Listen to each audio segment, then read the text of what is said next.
નમસ્કાર ખેડૂત મિત્રો, ખેડૂત સેવા ભાવતાલ યુટ્યુબ ચેનલમાં સ્વાગત છે। તારીખ 23/7/2024 સવારના મહત્વના હવામાન સમાચાર। ચેનલમાં નહોતી ચેનલને સબસ્ક્રાઇબ કરવાનું ભૂલ। તો હવામાન વિભાગે આગાહી કરતા જણાવ્યું છે કે રાજ્યમાં વરસાદની સિસ્ટમ હાલ 2 સિસ્ટમ સક્રિય છે। જે હવામાન વિભાગની જણાવ્યું છે વરસાદી પરિસ્થિતિ જોતા 5 દિવસ સુધી માછીમારોને દરિયો ન ખેડવાની સૂચના હવામાન વિભાગે આપી છે।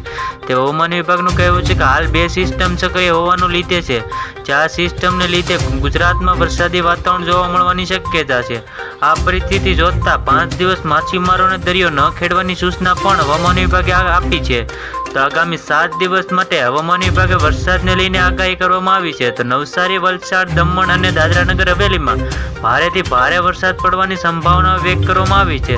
આ સિવાય ભરૂચ, સુરત, ડાંગ અને તાપી પણ અતિ ભારે વરસાદ પડવાની આગાહી છે। જો અમદાવાદ, પંચમહાલ, દાહોદ અને મહીસાગર પણ વરસાદ પડવાની શક્યતા છે। તો સૌરાષ્ટ્ર, કચ્છ અને પણ ભારે વરસાદની આગાહી કરવામાં આવી છે।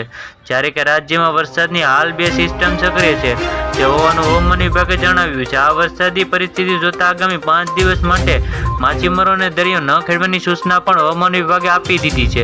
તો આગામી 7 દિવસ માટે હવામાન વિભાગે મોટી આગાહી કરતા જણાવ્યું છે કે દ્વારકા, પોરબંદર, જૂનાગઢ, ગીર સોમનાથ, નવસારી, વલસાડ જેવા વિસ્તારોમાં તથા દમણ, દાદરાનગર હવેલીમાં પણ રેડ એલર્ટ જાહેર કરવામાં આવી રહ્યું છે। જે દ્વારકા, પોરબંદર, જૂનાગઢ, ગીર સોમનાથમાં પણ રેડ એલર્ટ જાહેર કરવામાં આવ્યું છે। તો રાજકોટ, જામનગર, મોરબી, ભાવનગર, અમરેલી તથા ભરૂચ, સુરત, તાપી, ડાંગ ઓરેન્જ એલર્ટ આપવામાં આવી રહ્યું છે। સુરત, સુરેન્દ્રનગર, બોટાદ, અમદાવાદ, આણંદ, વડોદરા, મહીસાગર જેવા વિસ્તારોમાં તથા દાહોદ, નર્મદા, છોટાઉદેપુરમાં યલો એલર્ટ આપવામાં આવી રહ્યું છે। તો હવામાન વિભાગે આગાહી કરતા જણાવી રહ્યા છે। તો આવી જ રીતે ખેડૂત મિત્રો ફરી મળ્યા, જોતા રહો ખેડૂત સેવા ભાવતાલ યુટ્યુબ ચેનલ।